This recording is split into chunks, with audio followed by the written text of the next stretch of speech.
पालन hair oil plus shampoo, एक complete natural zero chemical Ayurveda product जो आपको देता है घने और मजबूत बाल। पालन हेयर ऑयल और शैम्पू आपको 4 हफ्तों में रिजल्ट देता है।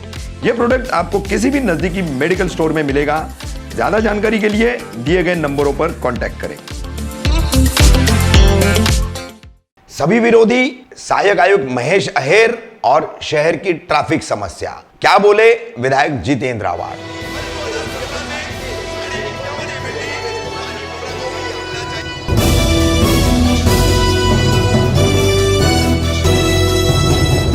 रफीक कामदार हिंदुस्तानी रिपोर्टर में आपका स्वागत है। 19 मार्च रविवार को रात के समय शीलफाटा चौराहे पर पूर्व नगर सेविका हाजिरा कमरुल हुदा शेख, इनके पति कमरुल हुदा शेख के जनसंपर्क कार्यालय का उद्घाटन किया गया। इस उद्घाटन के कार्यक्रम के बाद विधायक जितेंद्र आवाड़ से कई मुद्दों पर बातचीत हुई। जो उन्होंने अपने भाषण में विरोधियों पर निशाना साधा, उस पर जो आरोप लगाए, उस पर सहायक आयुक्त महेश अहेर के संबंध में और हाजी मलंग पर जो हेट स्पीचेस हुई उसके संबंध में, साथ ही मुमरा कोसा की ट्रैफिक समस्या पर क्या बोले विधायक जितेंद्र आवाड़, सुनिए। आवाड़ साहब, आज शीलफाटा पर आपने राष्ट्रवादी कांग्रेस पार्टी कमरुल हुदा शेख के जनसंपर्क कार्यालय का उद्घाटन किया। अपने भाषण के दौरान आपने मौजूदा मुख्यमंत्री, उनके बेटे सांसद और बटला गद्दार, ऐसे कई जगहों पर आपने एक साथ निशाना साधा है और दिल से प्यार करने वाली उपमा इस्तेमाल करते हुए आपने कहा है कि सत्ता के लिए धन बल उपयोगी नहीं पड़ता है, लोगों के दिलों में बैठ करके काम करना पड़ता है। तो क्या वजह थी कि आज काफी एक लंबे 7-8 महीने के संघर्ष भरे पीरियड के बाद बहुत ही खुल करके आपने पहली बार ये बातें रखी है, आज क्या वजह थी उसकी? आज मैं पहली बार आया हूँ, 8 महीने में पहली बार भाषण किया मैंने पब्लिकली। ठीक है। आवाड़ साहब, आपकी बेटी को जान से मारने का एक ऑडियो क्लिप महेश अहेर का वायरल हुआ था। उस पर शिकायत भी नहीं दर्ज की थी पुलिस ने, लेकिन आखिरकार विधानसभा में पूरा मुद्दा आपने उठाया। उसमें भ्रष्टाचार का भी मुद्दा है, एमएमआरडी के घोटाले का भी मुद्दा है, उसमें दिन की 40 लाख रुपए कमाई का उनका जो दावा है उसका भी मुद्दा है। अब जानकारी ऐसी मिल रही है कि आपने विधानसभा में ये पूरा मुद्दा उठाने के बाद आपकी हत्या, आपके परिवार तक की और बेटी तक की हत्या का मामला, तो अब इसमें सूचनाएं ऐसी मिल रही है कि अब जाकर के विधानसभा में आपने आवाज उठाने के बाद कहीं ना कहीं इसकी जांच अब शुरू की गई है। कहीं एक जांच आपके हत्या के प्लानिंग की जो थी वो सीआईडी द्वारा की जा रही है और आपके बेटी का जो मामला था उसमें वर्तक नगर पुलिस स्टेशन अलग से जांच कर रही है। सहायक आयुक्त महेश अहेर को बुलाया भी गया, पुलिस ने लगभग 1 घंटा सीआईडी ने जांच की है, 1 घंटा वर्तक नगर ने उनसे पूछताछ की है। कितनी सच्चाई है इन बातों में? आप जनप्रतिनिधि है। कुछ सच्चाई नहीं है जी। महेश अहेर का बाल विवाह का नहीं हो सकता है। अच्छा। जब सत्ता के गोदी में जाके बैठा जी और सत्ता के लोग माहौल खराब करना चाहते हैं तो फिर उम्मीद क्या को करने की, अपने को लड़ना ही है और लड़ना मेरे फितरत में।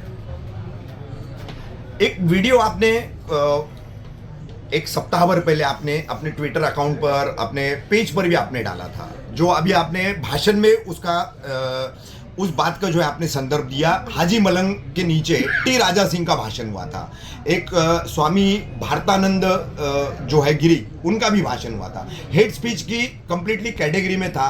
आप जैसा एक जनप्रतिनिधि सीधा कमिश्नर से बात करता है और कमिश्नर उसका संज्ञान नहीं लेता है, तो किस दिशा में समाज को ले जा रहे हैं, देश को ले जा रहे हैं? तुम कुछ भी करो, उससे मुझे कुछ लेना देना नहीं, लेकिन एरिया का माहौल मत खराब। ये हाजी मलंग से लेके ये जो पट्टा है कलवा तक, ये पिछले कई सालों से शांत है। इधर कुछ भी कभी भी जातीय तनाव देखने को नहीं मिलता।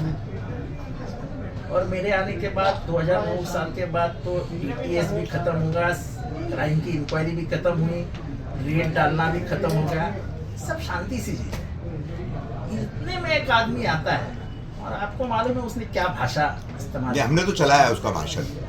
इतने गंदे लवाज अल्फाज में तुम किसी को नहीं बोल सकते, चाहे वो हिंदू हो या मुसलमान।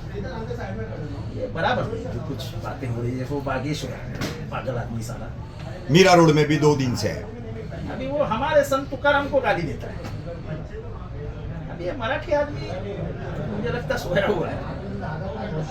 तुम संत तुकाराम को गाली दे रहा है और हम लोग अगर सुन रहे हैं तो हमारे में जान ही नहीं है। अवाड़ा साहब, मकामी एक सवाल मेरा आखिरी सिर्फ कलवा कौसा मुमरा का। आज संडे था, संडे को बहुत ज़्यादा हॉकर्स हो जाते हैं। अब रमज़ान भी आने वाला है, फिर एक बार हमको ट्रैफिक समस्या से जूझना पड़ेगा, क्योंकि मरम्मत के लिए बाईपास भी बंद हो रहा है आते 1-2 दिन के अंदर। तो कुछ तो पहली बात यह है कि हमको कुछ भी मालूम नहीं है बाईपास बंद होने वाला है, और रमज़ान के बराबर बीच में मेरी जितनी ताकत है मैं लगाऊंगा, बाईपास बंद नहीं होने। रमज़ान के बाद बंद करो। रमज़ान में हालत ख़राब हो जाएगी और हमको मुमरा की हालत ख़राब नहीं करनी है। हम रमज़ान में किसी भी हालत में बाईपास बंद होने नहीं देंगे। और शहर में फिर भी जो ट्रैफिक होगी सर, उसके लिए क्या नियोजन कुछ करवाएंगे? इसके लिए मैं आप सबसे कुछ सवाल पूछना चाहता हूँ। जब मैं हॉकर्स के ऊपर कार्रवाई करता हूँ तो आप ही पत्रकार लोग चला देते हैं कि जितेंद्र आवाड़ की सख्त कार्रवाई, गरीबों के ऊपर जुल्म हो रहा है। तो सर टेक्निकल सवाल है ना, आज तक जो है मनपा उनको हॉकर जोन नहीं दे पाई है, आप भी उस दिशा में कोई ठोस प्रयास नहीं कर पाए हैं, तो सवाल पैदा होगा और आरोप आप पर तो लगेंगे ना सर। ऐसा है कि पहले अजवा सीट्स तक हॉकर्स थे, अब अजवा सीट से बढ़कर हॉकर्स कहाँ चले गए? पहले 3 लाइनें लगती थी, अब 5 लाइनें लगने लगी। अब जनप्रतिनिधि क्या करेगा उसके ऊपर? अब अफजल टकलिया, यूसुफ तंगी, नहीं सर ठीक है, 10-20 गाड़ियां लगती है, क्या करें? बिल्कुल दुरुस्त है आपकी बात, उसमें मुझे कोई आर्ग्यूमेंट नहीं करना एक ही आपसे। समस्या है जिससे मैं आज तक कोई दवा नहीं दे पा रहा हूँ। अभी एक AR पॉलिसी के तहत एक मार्केट मंजूर हुआ है, शायद ये 15-20 दिन में वो मार्केट का काम शुरू हो जाएगा। आने वाले 6-8 साल भर में वो मार्केट पूरा हो जाएगा। 1001 हॉकर्स की वहाँ की बिल्डिंग बनेगी, और फिर लगता है कि वो 1000 लोग मार्केट होने के बाद फिर एक भी गाड़ी लगने नहीं देगा। Sir parking, no parking zone, आज ये भी एक सवाल तो ऐसा प्रलंबित कि है। तुमको रफीक भाई बताता हूँ कि 2009 के बाद यहाँ में कुछ तारीखें बदला है। 2009 में आपको भी मालूम है 1200 और 1300 रुपए स्क्वायर फीट से घर बेचे जाते थे। आज यही मुमरा में लोग 6000 रुपए से घर ले रहे हैं। ये जो बदलाव है इसको बोलते इकोनॉमिक चर्निंग। एक पैसा घूम रहा है तो लोगों के खीसे की ताकत भी बढ़ रही है, तो गाड़ियां आ रही है, AC आ रहे हैं, लोग नई नई चीजें खरीद रहे हैं, क्योंकि इकोनॉमिकली ये शहर अब एक पायदान से एक अगली पायदान पे चला, अपलिफ्ट हो। तो इस बदलाव में आपको ऐसा है, किसी ने कभी सोचा ही नहीं था पार्किंग के बारे में, क्योंकि गाड़ियां ही नहीं थी। तब जमाने के रास्ते हैं, तो लोग गाड़ियां ले रहे हैं, लगाएंगे कहाँ पे? इतना सोशल अवेयरनेस इस शहर में नहीं है। खास करके मैं लोगों को ही पूछता हूँ, कचरा मैं क्या कर सकता हूँ? मैं 200 कर्मचारी बढ़ा सकता हूँ, लेकिन तुमको आदत लगी है घर के ही कार बाहर कचरा डालने की, तो मैं क्या कर सकता हूँ? जो चीजें मेरे हाथ में है, हॉस्पिटल मेरे हाथ में था, रास्ते बनाना मेरे हाथ में है, पानी लाना मेरे हाथ में, लाइट देना मेरे हाथ में, रिपेयरिंग करना मेरे हाथ में, वो सब मैं करूंगा, लेकिन तुम्हारे घर का कचरा तो मैं नहीं ले सकता।